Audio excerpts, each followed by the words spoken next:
பெரும் பண மூட்டையுடன் தீய சக்தியான திமுக தேர்தல் களத்தில் இறங்கி இருப்பதால் விழிப்புடன் பணியாற்றி வெற்றி மலர்களை புரட்சித் தலைவர் புரட்சித் தலைவிக்கு காணிக்கை மாலைகளாக சூடுவோம் என அதிமுக பொதுச் செயலாளர் எடப்பாடி கே பழனிசாமி சூளுரைத்துள்ளார்.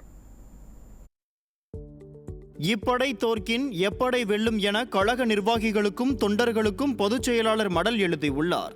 அதில் நாடாளுமன்ற தேர்தலில் வெற்றி ஒன்றே நம் இலக்காக கொண்டு தேர்தல் பணிகளை மேற்கொள்ள தொண்டர்களுக்கு வேண்டுகோள் விடுத்துள்ளார். தேர்தலில் நமது அர்ப்பணிப்பும் உழைப்பும் ஈடுபாடும் பல மடங்கு இருக்க வேண்டும் என்றும் துவளாமல் அஞ்சாமல் அயராமல் வெற்றி ஒன்றே நம் இலக்காக கொண்டு தேர்தல் பணிகளை தொடர்ந்து மேற்கொள்ளுங்கள் என குறிப்பிட்டுள்ளார். நிர்வாகிகளும் தொண்டர்களும் கூட்டணி கட்சிகளை சேர்ந்தவர்களும் தேனீக்களை போல் இரவு பகல் பாராமல் சுறுசுறுப்பாக பணியாற்ற வேண்டும் எனவும் வாக்காளர்கள் இல்லங்களுக்கு சென்று கழக ஆட்சியின் பல்வேறு முத்தான திட்டங்களை எடுத்துக் கூற வேண்டும் என கேட்டுக் கொண்டுள்ளார். விடியா திமுக ஆட்சியில் மக்கள் சந்தித்து வரும் பல்வேறு இன்னல்களையும் தேசிய கட்சிகள் தமிழகத்தை மாற்றாந்தாய் பிள்ளைகளைப் போல புறக்கணிப்பதை மக்களிடம் எடுத்துக் கூற வேண்டும் எனவும் கழக பொதுச் செயலாளர் அறிவுறுத்தியுள்ளார்.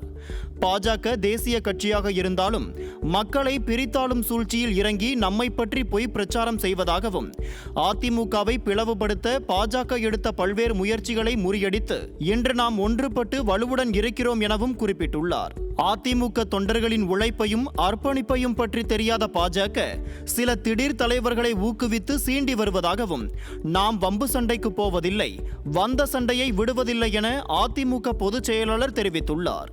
அஇஅதிமுக என்னும் சாது மிரண்டால் காடு கொள்ளாது என்பதை நம்மை சீண்டி பார்க்கும் சிற்றறிவு மனிதர்கள் உணர்ந்து கொள்ளட்டும் என குறிப்பிட்டுள்ளார்.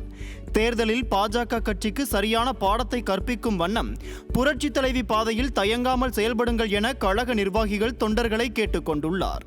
ஊழல் பணத்துடன் தேர்தல் நிதியாக திரட்டிய பெரும் பணமூட்டையுடன் தீய சக்தியான திமுக தேர்தல் களத்தில் இறங்கி இருப்பதாக குறிப்பிட்டுள்ள கழக பொதுச் செயலாளர் 40 தொகுதிகளிலும் விடியா திமுக அரசின் அராஜக போக்கும் அக்கிரம செயல்களும் மெல்ல மெல்ல தலை தூக்க தொடங்கிவிட்டதாக குற்றம் சாட்டியுள்ளார். தேர்தல் களத்தில் விழிப்புடன் பணியாற்றி வெற்றி மலர்களை புரட்சி தலைவர் புரட்சி தலைவி ஆகியோருக்கு காணிக்கை மாலைகளாக சூடுவோம் என அதிமுக பொதுச் செயலாளர் எடப்பாடி கே பழனிசாமி சூளுரைத்துள்ளார்.